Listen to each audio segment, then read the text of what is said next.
होगा ऐसा नहीं है लास्ट में लास्ट क्या इतना डर रहा है जंबो याव दे होंगे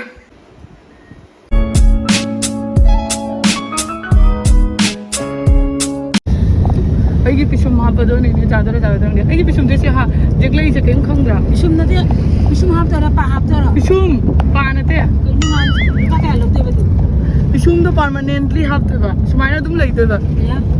अब सन जोरा बदु हां मेरे बारे में सोचती हूं वैसे तो उल्टा हो रहा है समझ में नहीं आ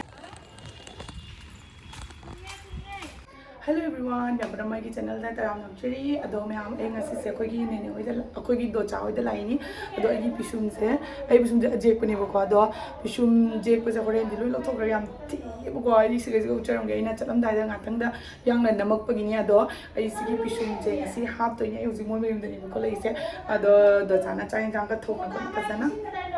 ai bhek te awone आई हौजी चाइना का फजना चाथरगा फजना पोथार कांदा की पिसुम से हाप तोइनी अदो मैं आमदे सोचर के कमाई कमाई तो माई प्रोसेस तो कई कई मथौ ता हाबदा अदो लकी ngasi को अदुगा हाप तो जखोगी दोचागी फ्रेंड नेबा अदो मा हौजी लाखि मा हौजी लाख खतन थेंगनी आई दो ला कांदा सु लके हौजी कोई मचा से लेरा मचा सुंदा मचा तो भी है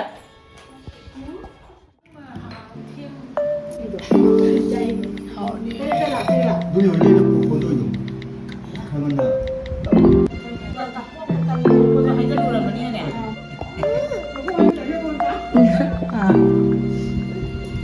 बोला सारी दे फिर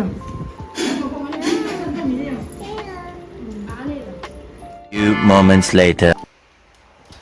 जंबो याव दे होंगे दो जंबो याव दे इसे लाम दे जिंबदा जी जंबो याव दे बाबा जी से हापक तो नहीं अच्छा आपका भी क्या है हां ये मैं आप किया है सिगी चीजेस ने तो वीडियो ने मार्क आईब्रो तना लासेस तो तवे आई मार्क याकुपा मारो डिस्क्रिप्शन में हपचेरोंगे आपने आईब्रो नहीं लगाया ऊपर में आईब्रो इतना नहीं लगाया मैं पहले मैं 5 इयर्स पहले में किया था जब गुवाहाटी में आया ही नहीं था तब किसी और से करवाया था मिजोरम हम लोग बहुत एडवांस होता है ना वो सब में आईलेस एक्सटेंशन में कितना लेते हैं अभी 1500 में उसमें कितना टाइम जाएगा ओनली 30 मिनट्स नहीं मतलब वो लगाना इट्स डिपेंड ऑन यू वो क्या होता है कि ना ये इसका केयरिंग बहुत है केयरिंग उसको क्या करना है कि मतलब ये ज्यादा टाइम संभाल के रखोगे ये पार्ट जो आप टिश्यू यूज करो ज्यादा उबेट नहीं करेगा तो ज्यादा दिन चलेगा डबल डाइलिंग वो नहीं है ना तो डालने का मन होता है अभी डाल सकते हैं व्हाई नॉट आफ्टर दिस डाल सकता है नहीं तो सिरा सोने की कापियो जैसे अच्छे से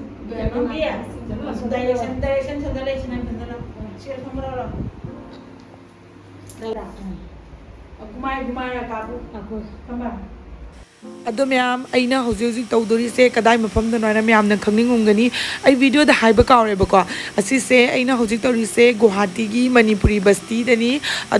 सिगी चिचे जुलीसीना तौबीरिनी अदो आइगी पिसुम से अहानबदा इंची मसिंग ओलेबको हाइदी साइज अनिमक्ता माननबा याना अदुगा इंगोंदा हंगेबा नंग करंबा मोंगी पिसुम पामगे करंबा डिजाइन गी पामगे आइना दुमाय तौना मसिंग दो हाना ओंथोकपा लोरबा मतुंगदा माना हाना कोलोमदा नते आईब्रो ने येक्तोइने अदो आई माकी मथंग प्रोसेस तो म्यामदा उहलके म्याम पुनमंगनदी हाई सिसे तौबा मतमदा यामना नाय अदगिदी हाइदी टेटू येक्पा दुमायना नेना म्याम गी कइनो लेइदनाको अदो मागी प्रोसेसिंग दो आई म्यामदा अदुम उचरके मांगना तौबसे कमाय तौई एंगोंदा नाब्रा आई सामक्ता तौरबैने हुजिक लोइना खंगेदना औना कमाय तौई अदो आई सिगैसिगा पिसुमा पा लोरगसु पासो हापके तौइनी परमानेंट तो अदो म्याम येंगमिनसिको मथंग अहानबदा मांगना माकी आईब्रो पुथोरगा आइगी शेप से सेमिनेबा करम मोंगी शेप आइगी ममाइदा चानानी नंग करम मोंगी पामी अदो माना एंगोंदा जेकपी बसिदी मिची खटपीदो येकपीबको अदो मिची कटपीदो आइदी कया येकते दुमकपु माना येकपसे अदुम येंगाकांदा म्याम हाइबिरो चौमले मोमो तामाइदो चावले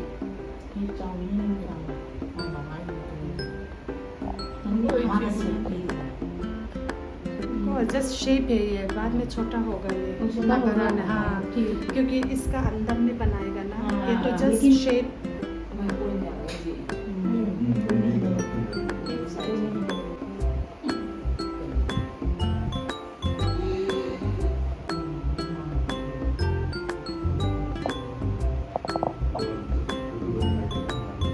ꯑꯍꯥꯟꯕꯗ ꯃꯥꯒꯤ ꯄ꯭ꯔꯣꯁꯦꯁꯁꯦ ꯆꯤꯆꯦꯅ ꯀ꯭ꯔꯤꯝ ꯑꯃꯒꯤ ꯄꯤꯁꯨꯝꯁꯤꯒ ꯇꯩꯌꯦ ꯑꯗꯣ ꯄꯤꯁꯨꯝꯁꯤꯒ ꯃꯥꯅ ꯐꯖꯅ ꯁꯤꯒꯤ ꯀ꯭ꯔꯤꯝꯁꯦ ꯇꯩ ꯑꯩꯅ ꯀꯔꯤꯒꯤ ꯇꯩꯔꯤꯅꯣ ꯍꯪꯕꯗ ꯁꯤꯒꯤ ꯀ꯭ꯔꯤꯝꯁꯤꯅ ꯍꯣꯔꯦꯟ ꯑꯩꯅ ꯑꯥꯏꯕ꯭ꯔꯣꯒꯤ ꯃꯊꯛꯇ ꯗ꯭ꯔꯣꯌꯤꯡ ꯇꯧꯔꯛꯄ ꯃꯇꯝꯗ ꯅꯥꯗꯅꯕꯒꯤꯅꯤ ꯍꯥꯏꯌꯦꯕꯀꯣ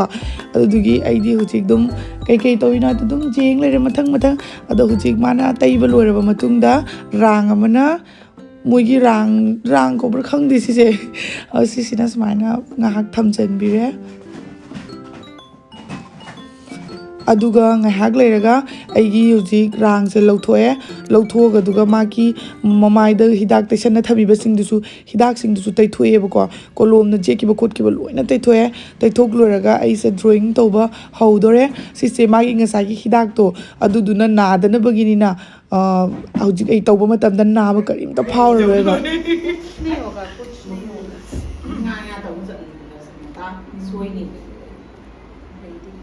ꯂꯣꯏꯁꯜꯂꯦꯀꯣ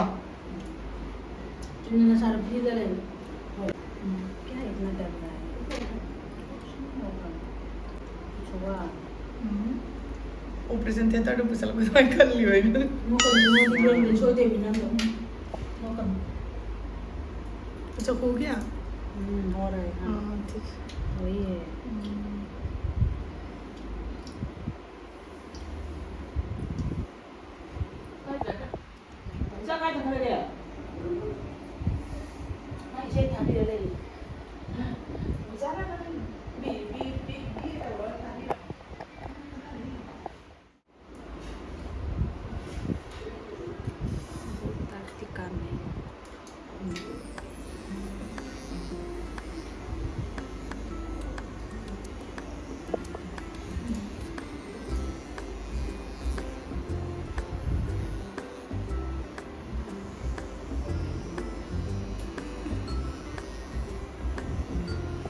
सोच लो ना कि आप कुछ स्प्रे कर लो इसलिए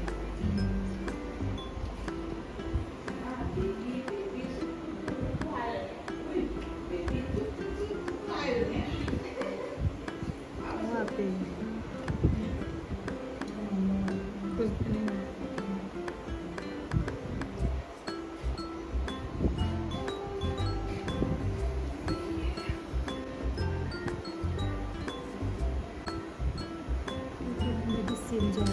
ꯁꯤꯗꯩꯁꯤꯗ ꯃꯥꯅ ꯀꯥꯔꯦꯟ ꯑꯗꯨꯃꯥꯏꯅ ꯇꯧꯕ ꯉꯪꯕ ꯃꯦꯆꯤꯟꯁꯦ ꯑꯁꯤꯁꯤꯅ ꯑꯩꯒꯤ ꯁꯨꯝ ꯃꯊꯛꯁꯤꯒ ꯍꯟꯖꯟ ꯍꯟꯖꯟꯅ ꯇꯛꯏꯅꯦꯕꯀꯣ ꯍꯥꯏꯗꯤ ꯃꯥꯒꯤ ꯀꯂꯔꯁꯦ ꯍꯥꯞꯄꯒ ꯑꯗꯨꯒ ꯁꯤꯁꯦ ꯇꯛꯄ ꯃꯇꯝꯗ ꯍꯤꯗꯥꯛꯀꯤ ꯃꯥꯏ ꯄꯥꯋꯔꯁꯤꯅ ꯂꯩꯔꯤꯕ ꯃꯈꯩ ꯑꯩꯉꯣꯟꯗ ꯅꯥꯕ ꯑꯃꯠꯇ ꯐꯥꯎꯗꯦ ꯍꯥꯀꯠꯆ ꯈꯣꯠꯄ ꯑꯗꯨꯃꯥꯏꯅ ꯇꯧꯋꯦ ꯑꯗꯨꯒ ꯑꯥꯐꯇꯔ 15 ꯃꯤꯅꯤꯠ ꯂꯩꯔꯕ ꯃꯇꯨꯡꯗ ꯀꯥꯔꯦꯟꯅ ꯆꯤꯡꯕꯗꯣ ꯑꯗꯨꯃꯥꯏꯅ ꯈꯤꯇꯪ ꯑꯩꯉꯣꯟꯗ ꯐꯤꯜ ꯑꯣꯏꯌꯦꯕꯀꯣ ꯑꯧꯗꯣ ꯃꯥꯅ ꯁꯤꯒ ꯇꯧꯔꯤꯁꯦ ꯀꯩꯅꯣ ꯍꯥꯏꯔꯒꯗꯤ ꯑꯃꯨꯛ ꯇꯩꯔꯅꯤ ꯑꯃꯨꯛ ꯇꯩꯊꯣꯛꯀꯅꯤ ꯑꯃꯨꯛ ꯇꯩꯔꯅꯤ ꯑꯃꯨꯛ ꯇꯩꯊꯣꯛꯀꯅꯤ ꯑꯃꯨꯛ ꯇꯩꯔꯅꯤ ꯑꯃꯨꯛ ꯇꯩꯊꯣꯛꯀꯅꯤ ꯑꯗꯨꯃꯥꯏꯅ ꯍꯟꯖꯤꯟꯅ ꯇꯧꯋꯦ ꯀꯩ ꯃꯔꯝꯒꯤꯅꯣꯗꯤ ꯈꯪꯗꯦ ꯑꯩꯅ ꯑꯗꯨꯝ ꯚꯤꯗꯤꯑꯣꯗ ꯎꯔꯀꯥꯟꯗꯗꯤ ꯑꯩꯉꯣꯟꯗꯁꯨ ꯐꯤꯜ ꯇꯧꯋꯤꯗꯅ ꯀꯩꯒꯤꯅꯣ ꯈꯪꯗꯦ ꯃꯣꯏꯒꯤ ꯄ꯭ꯔꯣꯁꯦꯁ ꯑꯣꯏꯕ ꯃꯥꯜꯂꯦ ꯁꯤꯁꯦ ꯑꯃꯨꯛ ꯇꯩꯔꯅꯤ ꯑꯃꯨꯛ ꯇꯩꯊꯣꯛꯑꯅꯤ ꯑꯃꯨꯛ ꯇꯩꯔꯅꯤ ꯑꯃꯨꯛ ꯇꯩꯊꯣꯛꯑꯅꯤ ꯑꯗꯨꯃꯥꯏꯅ ꯇꯧꯅ ꯂꯩ ꯑꯩꯒꯤꯁꯦ ꯃꯊꯪ ꯑꯍꯥꯟꯕꯗ ꯃꯈꯣꯡꯂꯣꯝꯗꯒꯤ ꯁꯨꯃꯥꯏꯅ ꯇꯧꯕ ꯍꯧꯒꯠꯂꯛꯑꯦꯕꯀோ ꯑꯗꯣ ꯑꯩ ꯁꯤꯒ ꯋꯥ ꯉꯥꯡꯉꯤꯁꯤꯅꯤ ꯇꯧꯔꯕ ꯆꯤꯆꯦ ꯀꯃꯥꯏꯅ ꯇꯧꯔꯤ ꯈꯣꯠꯂꯤꯅ ꯑꯩꯅ ꯍꯪꯉꯤꯕ ꯃꯥꯅ ꯇꯧꯔꯤ ꯅꯥꯕ ꯐꯥꯎꯕ꯭ꯔꯥ ꯈꯣꯠꯄ꯭ꯔꯥ ꯑꯩꯅ ꯅꯥꯕꯗꯤ ꯐꯥꯎꯗꯦ ꯀꯩꯁꯨꯝ ꯇꯧꯗꯦꯅ ꯑꯗꯨꯒ 15 ꯃꯤꯅꯤꯠ ꯂꯣꯏꯔꯕ ꯃꯇꯨꯡꯗ ꯑꯣꯏꯔꯛꯅ ꯇꯧꯔꯛꯑꯅꯤ ꯑꯩꯅ ꯑꯃꯨꯛꯀ ꯀꯥꯔꯦꯟ ꯆꯤꯡꯕ ꯑꯗꯨꯃꯥꯏꯅ ꯇꯧꯔꯛꯑꯦꯕꯀꯣ ꯑꯩꯅ ꯆꯤꯆꯦ ꯑꯩ ꯀꯥꯔꯦꯟ ꯆꯤꯡꯕ ꯑꯗꯨꯃꯥꯏꯅ ꯇꯧꯋꯦꯅ ꯍꯥꯏꯕꯗ ꯃꯥꯅ ꯀꯩꯁꯨꯝ ꯇꯧꯔꯣꯏ ꯍꯧꯖꯤꯛ ꯉꯥꯏꯍꯥꯛꯇꯪꯃꯨꯛ ꯃꯔꯛꯇ ꯅꯪꯒꯤꯁꯦ ꯍꯤꯗꯥꯛ ꯇꯩꯔꯒ ꯊꯝꯒꯅꯤ ꯑꯗꯨ ꯂꯣꯏꯔꯒ ꯊꯕꯛꯇꯣ ꯂꯣꯏꯁꯤꯜꯂꯅꯤ ꯀꯩꯁꯨ ꯇꯧꯔꯣꯏꯅ ꯑꯗꯨꯃꯥꯏꯅ ꯍꯥꯏ ꯑꯗꯨꯒꯤ ꯃꯥ ꯁꯨꯃꯥꯏꯅ ꯇꯧꯅ ꯇꯩꯊꯣꯛꯑ ꯇꯩꯔ ꯀꯟꯅ ꯁꯤꯒꯤ ꯄ꯭ꯔꯣꯁꯦꯁꯁꯦ ꯀꯟꯅ ꯇꯧꯔꯤꯕ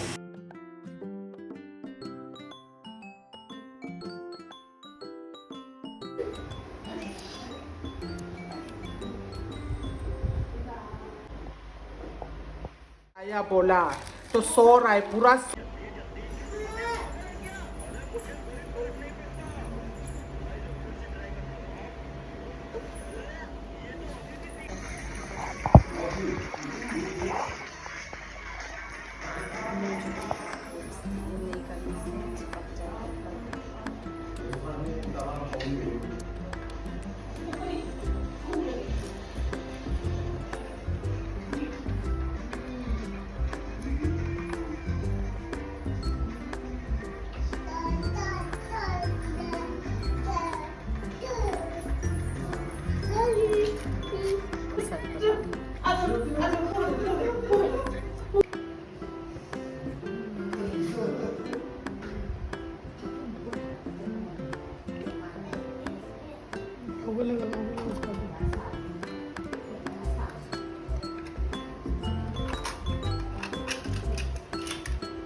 आग एकदम मत खोलना, जलता है ना, इसका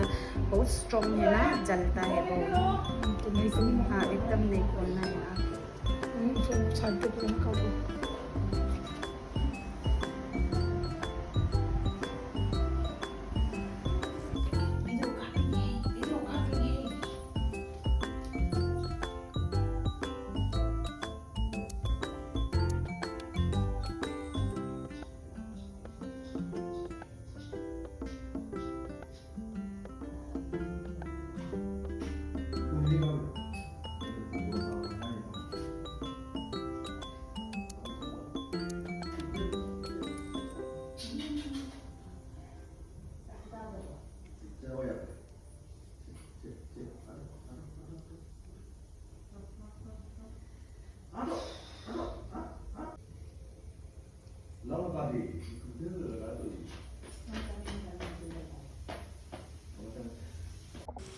Ado mayam ay hauji pisum ju tawba lore aduga pasu kana hapini ado mayam final look to the next video da oina hapchare age ngasi ki video ji sai sigalo shinjare ge mayam phajagada 3 gedra comment to biramo